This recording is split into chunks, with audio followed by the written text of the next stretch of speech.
আপনি যেদিন মরবেন সেদিনও মানুষ ভাত খাবে। এই গ্রামবাসী ধোকা ধোকা, মহল্লাবাসী ধোকা, এগুলো সব ধোকা, সব ধোকা।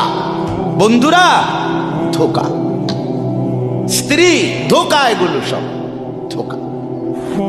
সব ওই রাত্রে খানা খাবে, আপনারে দাফন করে আসে। আরো বেশি খাইব মানুষের ঘরের থেকে, যাইতে আইনা ভাত খাওয়া। আও সারাদিন কাঁদছেন আমনে, শরীর দুর্বল হয়ে যাব খানা না খাইলে। ভাত খা, খানা বন্ধ। লাশের সামনে, লাশের সামনে মুসলমান আজকে জানাজা, লাশ সামনে, এখানে দাঁড়াইয়া জিগায় খানাটা কোন দিন কইয়া লাইলে ভালো আছিল। কি আহা আহা মানুষ।